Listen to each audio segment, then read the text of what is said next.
إن الحمد لله نحمده ونستعينه ونستغفره ونؤمن به ونتوكل عليه ونعوذ بالله من شرور أنفسنا ومن سيئات أعمالنا من يهده الله فلا مضل له ومن يضلله فلا هادي له ونشهد أن لا إله إلا الله وحده لا شريك له ونشهد أن سيدنا ومولانا محمدا عبده ورسوله صلى الله عليه وعلى آله وصحبه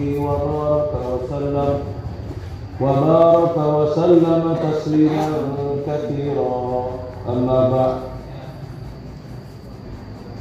فأعوذ بالله من الشيطان الرجيم بسم الله الرحمن الرحيم وإذ ابتلى إبراهيم ربه بكلمات فأتمهن قال إني جاعلك للناس إماما قال ومن ذريتي قال لا ينال عهد الظالمين وقال الله سبحانه وتعالى والذين جاهدوا فينا لنهدينهم سبلنا وإن الله لمع المحسنين وقال عليه الصلاة والسلام المؤمنون هينون لينون كالجمل الآنف إن قيل إن قاد وإن أنيف على صخرة استناقا وقال عليه الصلاة والسلام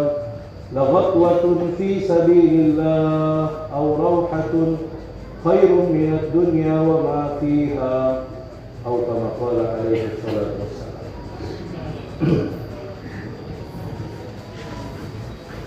Bapak-bapak, orang-orang tua kami, para alim ulama, hadirin yang dimuliakan Allah Subhanahu wa taala.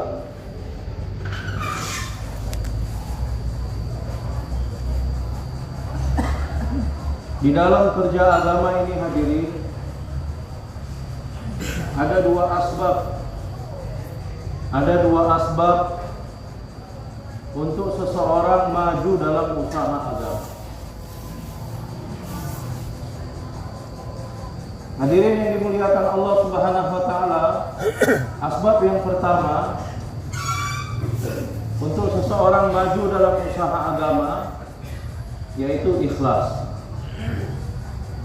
Dan asbab yang kedua seseorang maju dalam usaha agama yaitu kurban.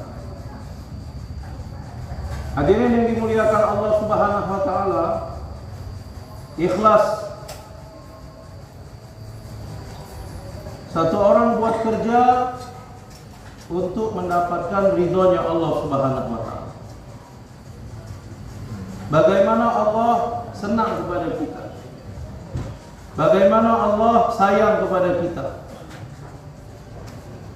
Kebalikannya hadirin, riya.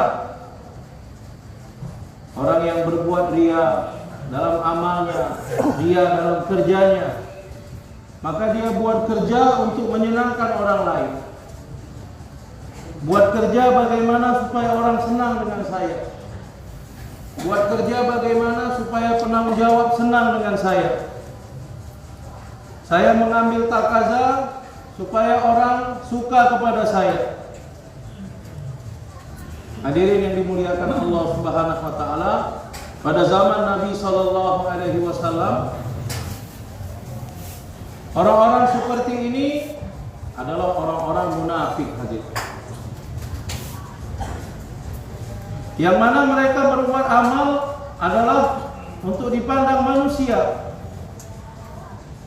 baik dalam hal ibadah maupun dalam hal dakwah.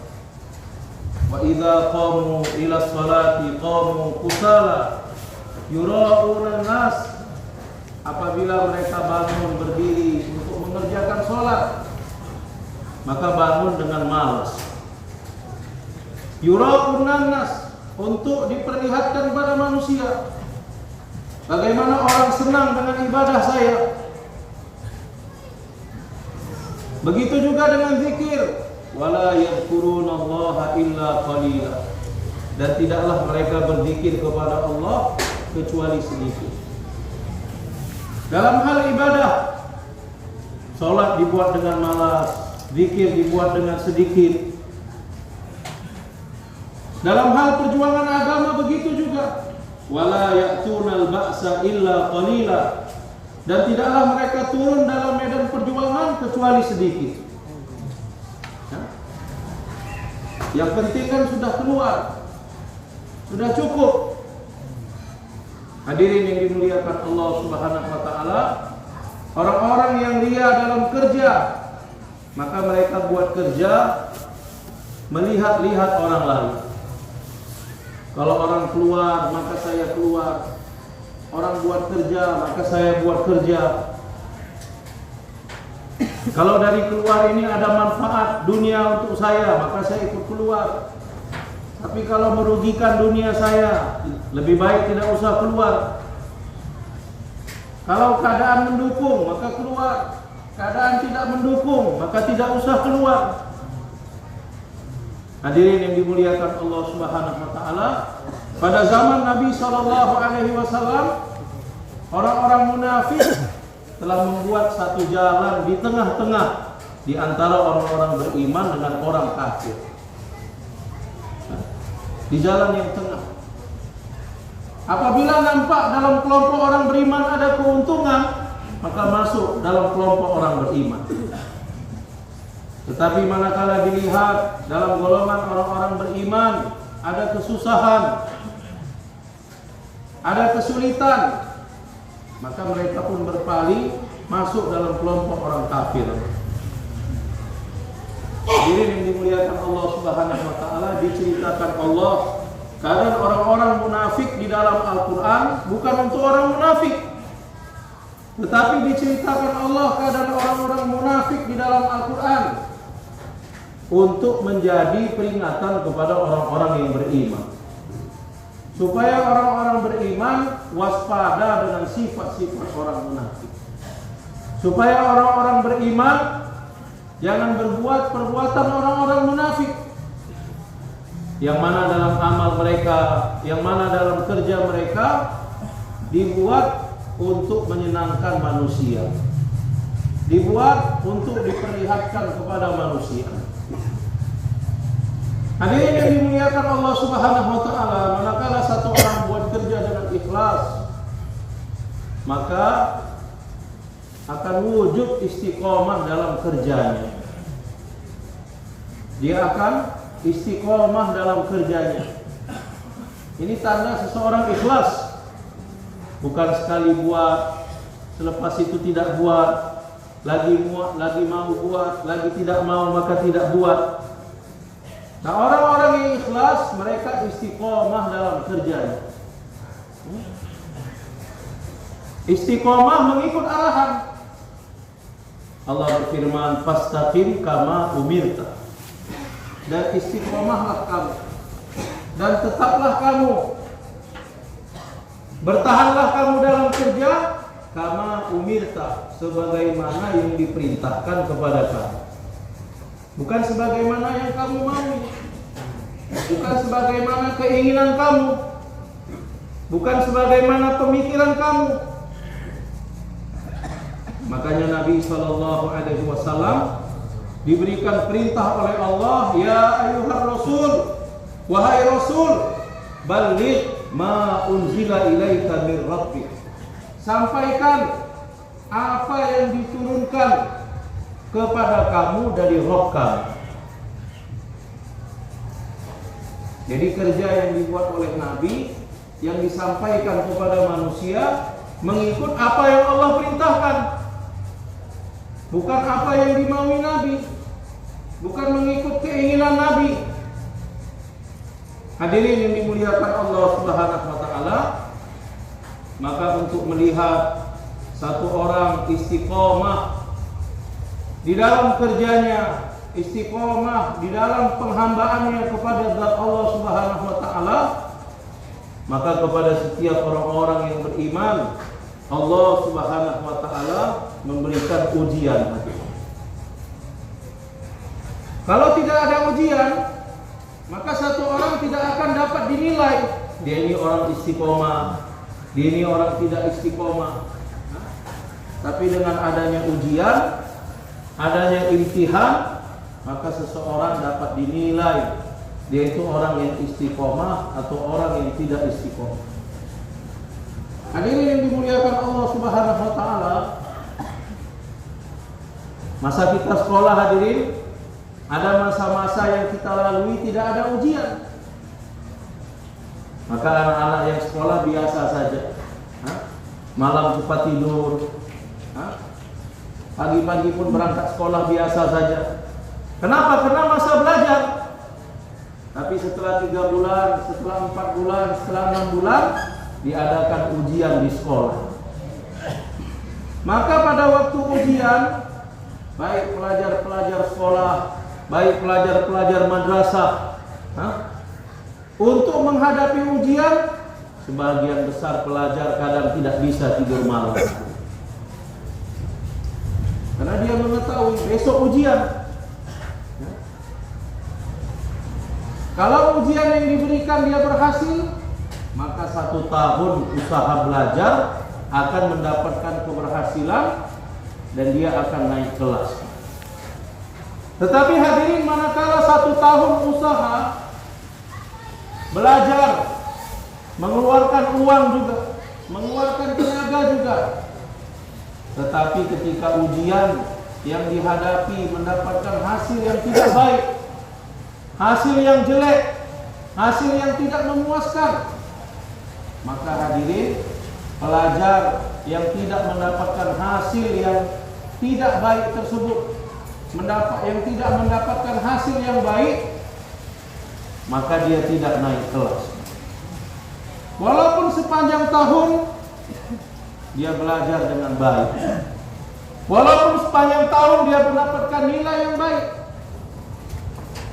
tapi kalau ujian yang dia hadapi mendapatkan nilai yang tidak baik, maka tidak naik kelas, tinggal kelas. Hadirin yang dimuliakan Allah Subhanahu wa taala, ulama mengatakan terkadang-kadang datang perintah kepada kita yang mana perintah tersebut datang sebagai ujian. Banyak perintah-perintah yang sudah kita kerjakan, tetapi terkadang-kadang ada satu perintah yang datang kepada kita yang mana perintah tersebut menjadi ujian kepada kita. Apabila perintah tersebut kita tunaikan dan kita lulus daripada ujian tersebut, bermakna hadirin yang dimuliakan Allah, berbagai macam perintah-perintah yang selama ini kita buat sudah melahirkan sifat ketaatan dalam diri kita.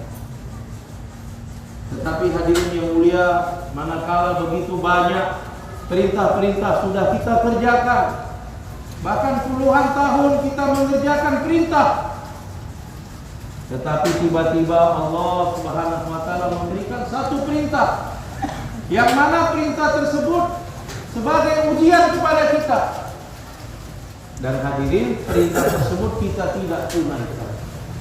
Perintah tersebut kita tidak tunaikan. Maka hadirin yang dimuliakan Allah, perintah-perintah yang kita tunaikan puluhan tahun semua tidak dianggap sama sekali. Semua nilainya menjadi zero. Seperti mana pelajar yang sudah belajar setahun penuh, tapi karena tidak lulus dalam ujian, maka pelajaran 1 tahun tidak dihargai. Maka hadirin yang dimuliakan Allah Subhanahu wa taala, setiap kita ini harus waspada. Apabila datang satu perintah kepada kita, datang satu keputusan kepada kita, maka kita harus melihat ini perintah, ini keputusan adalah ujian kepada saya. Apakah saya lulus daripada ujian ini atau saya tidak lulus daripada ujian ini? Hadirin, kata ulama, biasanya seseorang gagal dalam menunaikan perintah yang datang sebagai ujian kepadanya.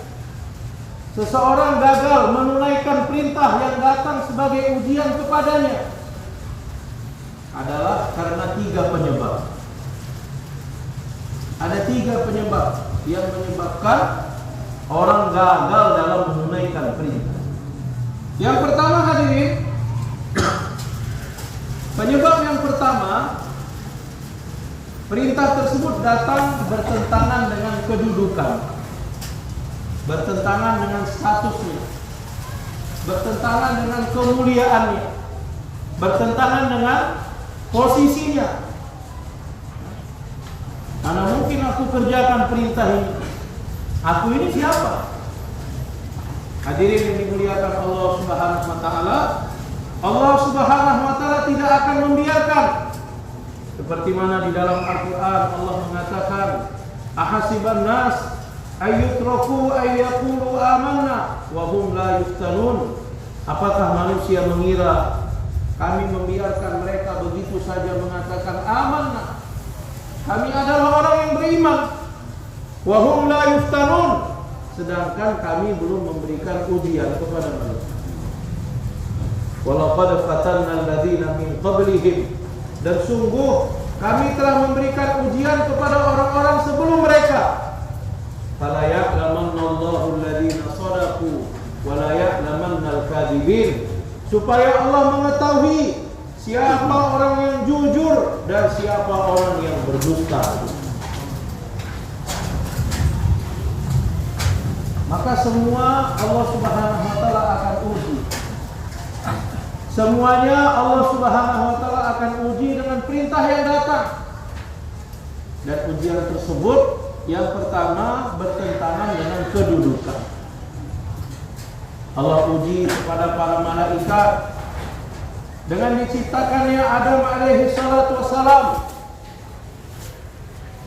Allah mengatakan, wa idh qulna lil malaikati isjudu li Adam, dan ketika kami mengatakan kepada Adam, kepada malaikat untuk bersujud kepada Adam,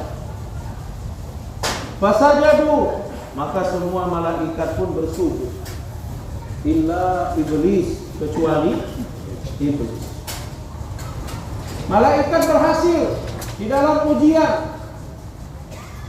Padahal malaikat pun bertanya kepada Allah, wa idh qala rabbuka lil malaikati inni ja'ilun fil ardi khalifah. Ketika Allah berkata kepada malaikat, aku akan menjadikan khalifah di muka bumi.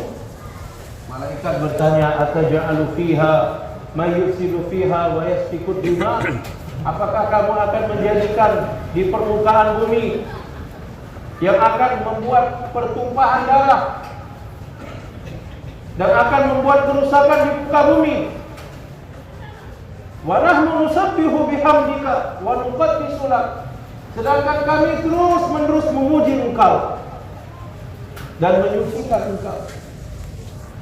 Allah mengatakan, aku mengetahui apa yang tidak kamu ketahui. Setelah itu Allah Ta'ala berikan perintah. Hadirin yang dimuliakan Allah Subhanahu wa taala, maka iblis laknatul alaih, kehidupannya penuh dengan ketaatan-ketaatan. Sudah begitu banyak, bukan 1 hari 2 hari, bukan setahun 2 tahun, bukan 100-200 tahun. Tapi iblis yang dikenal dengan Azazil waktu tersebut menghabiskan hidupnya untuk mentaati perintah Allah. Penuh dengan perintah Allah kehidupannya. Hadirin yang dimuliakan Allah Subhanahu wa taala, maka Allah Subhanahu wa taala turunkan satu perintah untuk menjadi ujian kepada malaikat dan Azazil. Hadirin yang dimuliakan Allah, malaikat lulus daripada ujian, fasajadu. Tetapi iblis tidak mau bersujud kepada Adam. Apa penyebabnya? Aba, congkak, wastakbar, sombong. Dalam ayat yang lain iblis mengatakan, ana khairum min, saya itu lebih baik daripada dia. Saya lebih baik daripada dia. Khalaqtani min nar wa khalaqtahu min tin. karena aku diciptakan dari api, sedangkan manusia diciptakan dari lumpur yang basah. Hadirin yang dimuliakan Allah Subhanahu wa taala, merasa lebih baik daripada orang lain hadirin.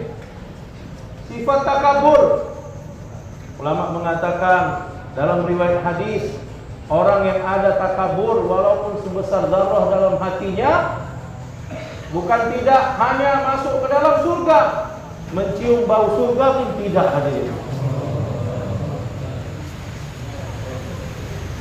Hadirin yang dimuliakan Allah Subhanahu wa taala, salah satu penanda takabur dalam diri kita hadirin, untuk kerja agama ini,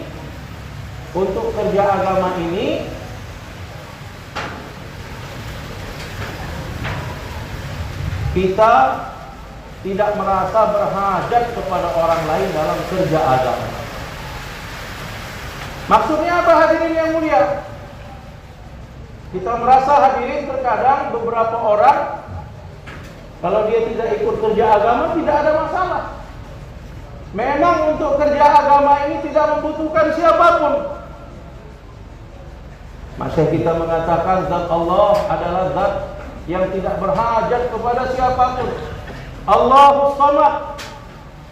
Maka agama Allah juga tidak berhajat pada siapapun. Dan kerjanya Allah juga tidak berhajat pada siapapun. Jangan kita berpikir kalau kita tidak ikut kerja maka akan terjadi kerugian dalam kerja. Terkadang kita berpikir hadirin, aku mau lihat kalau aku nggak buat macam mana mereka buat. Kerja ini kerjanya Allah, bukan kerja siapapun hadirin. Kalau kita tidak buat, maka kita yang akan rugi.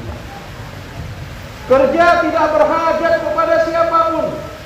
Tetapi hadirin, dalam kerja ini kita berhajat kepada setiap orang untuk buat kerja. Kita berhajat kepada setiap orang untuk buat kerja. Hadrat Umar bin Khattab radhiyallahu anhu, ketika satu orang murtad, maka Umar telah mengirim utusan perjalanan 6 bulan untuk jumpa orang tersebut. Satu orang. Singkat cerita, dia memberikan syarat, utusan sekali, maka Umar memenuhi beberapa syarat, dihantar lagi ke sana hadirin. 6 bulan pergi, 6 bulan pulang, 6 bulan lagi. 1,5 tahun dalam perjalanan. Untuk apa? Untuk membawa satu orang kembali kepada Islam. Hari ini orang-orang lama, orang-orang yang sudah ikut dakwah, asbab kita jauh daripada dakwah. Asbab percakapan kita, asbab tingkah laku kita hadirin, terkadang asbab muamalat kita jauh daripada dakwah. Apakah kita berpikir apa usaha yang kita buat untuk membawa dia kembali kepada dakwah? Padahal Umar bin Khattab radhiyallahu anhu 1,5 tahun menghantar orang, ulang balik, berusaha bagaimana dia kembali kepada agama Islam. Hadirin yang dimuliakan Allah Subhanahu wa taala,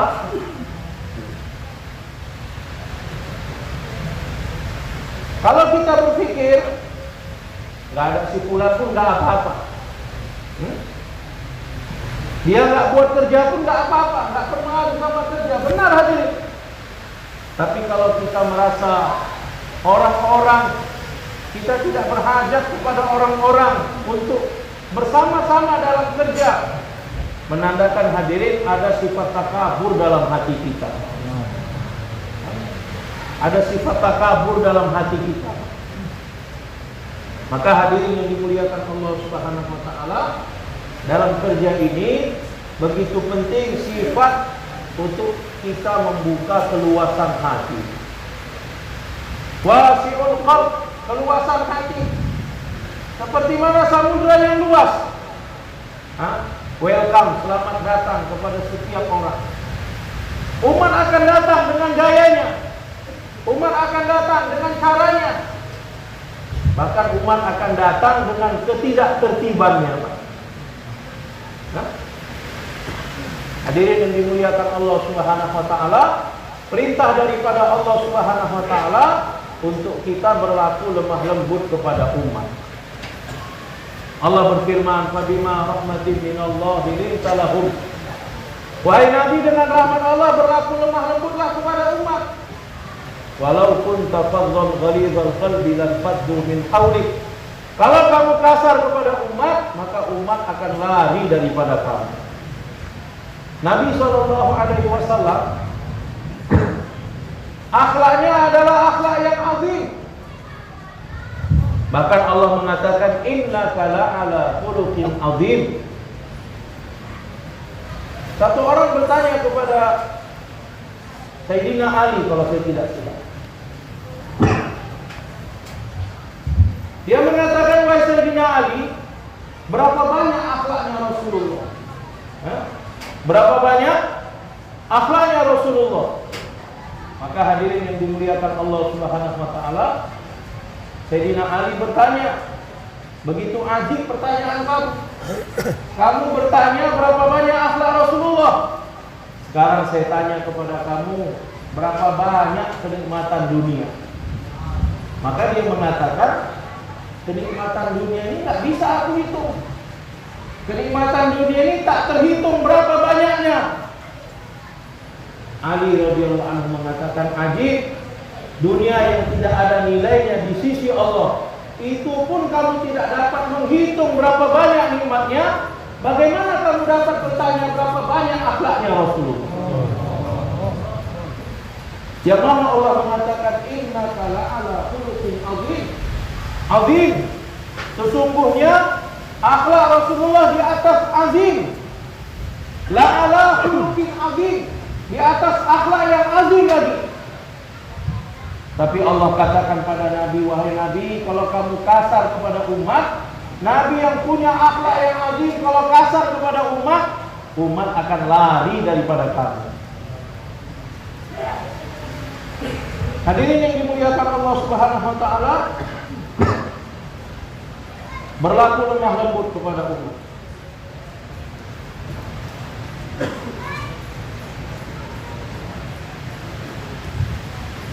Kalau kita dapat perlakuan yang menyusahkan dari orang lain, fa'fu anhum, maka maafkan.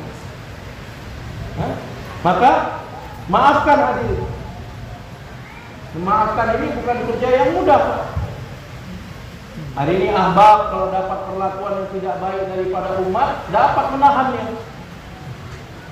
Masuk masjid diusir, dimaki, dibilang sesat, dilempari batu, sabar, dimaafkan umat.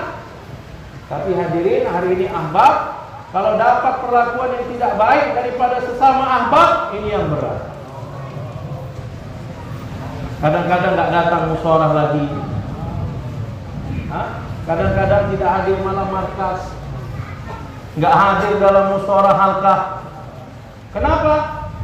Karena ada masalah dengan ahbab yang lain. Hadirin yang dimuliakan Allah Subhanahu wa taala, kita buat kerja Nabi, maka bawa sifat Nabi hadirin. Fa'fu anhum, maafkan mereka. Orang buat kesalahan, maafkan. Orang buat kesalahan, maafkan. Orang buat kesalahan, maafkan. Kenapa hadirin? Karena orang yang masuk dalam kerja ini orang yang belajar. Kalau dia sudah terpelajar, mungkin nggak buat kesalahan. Tapi orang-orang yang masuk dalam kerja ini semua adalah belajar. Kita semua ini pelajar. Yang namanya pelajar wajar salah dalam belajar. Maka penting kita memaafkan. Amir maafkan makmur, makmur maafkan amir. Baru terjadi mahabbah. Baru terjadi kasih sayang dalam kerja hadirin. Hadirin yang dimuliakan Allah, kalau zat kita disakiti, maafkan. Kalau kawan-kawan kita buat kerja tidak tertib, langgar aturan, gak ikut musyawarah, maka Allah katakan wastaghfir lahum. Mintakan doa ampunan dari Allah untuk mereka. Ya Allah, si fulan gak tertib, ampuni ya Allah. Jadikanlah dia orang yang tertib. Ngadu kepada Allah. Hari ini kita berkuak-kuak menyampaikan orang tidak tertib, tapi nggak pernah mendoakan si fulan. Nggak pernah kita doakan saudara kita hadir. Wastaghfir lahum, doakan ampunan untuk mereka hadirin yang mulia. Bahkan kata ulama, cara yang paling mudah supaya Allah mengampuni doa kita, Allah mengabulkan doa kita, maka kita mintakan doa tersebut untuk saudara kita. Dalam riwayat hadis tertulis, barang siapa yang berdoa untuk saudaranya, maka malaikat akan berdoa di belakang dia. Malaikat berkata, ya Allah, seperti mana yang dia doakan, berikan kepada dia. Doa malaikat makbul. Kalau kita berdoa belum tentu makbul hadirin. Banyak syarat yang harus dipenuhi. Hadirin yang dimuliakan Allah Subhanahu wa taala, maka bawa sifat ini hadirin. Bawa sifat ini. Berlaku lemah lembut, memaafkan. Sebelum tidur malam, kosongkan hati kita daripada kesalahan orang Islam. Kosongkan hati kita dari kesalahan orang Islam.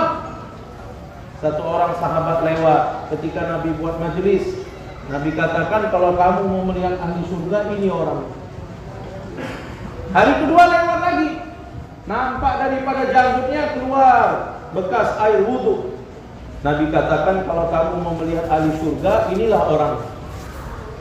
Hari ketiga lewat lagi orang yang sama.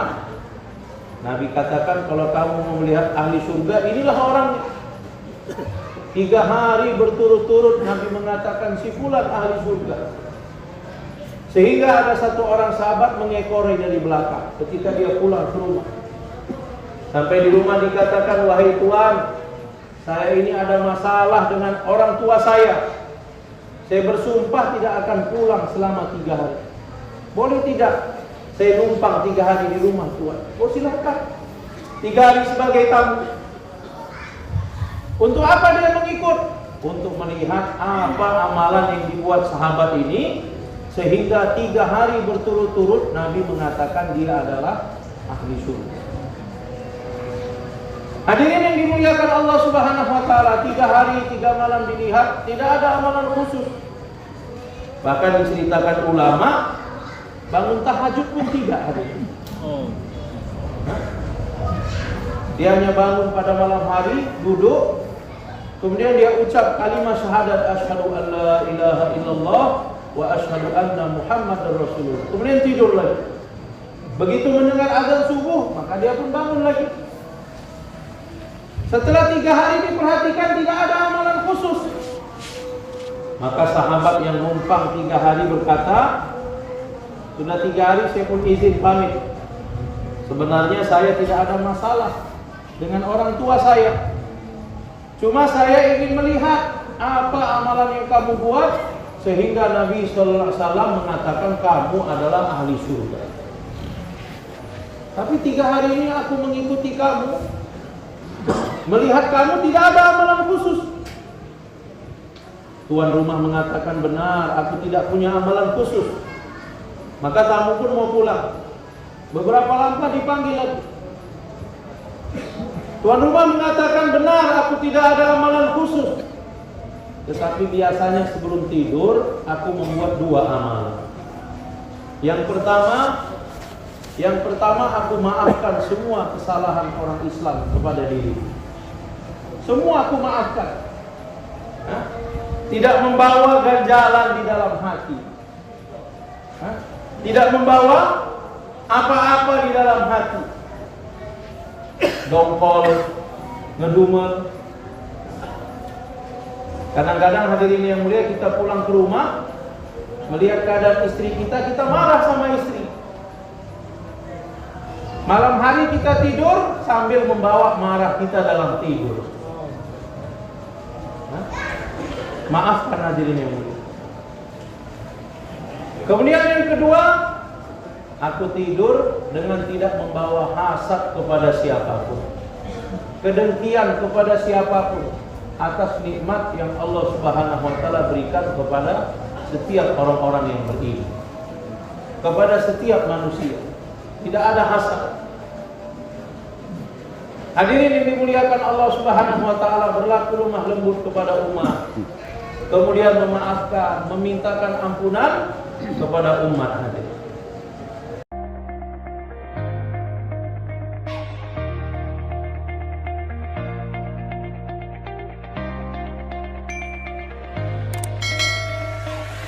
Cambiabei.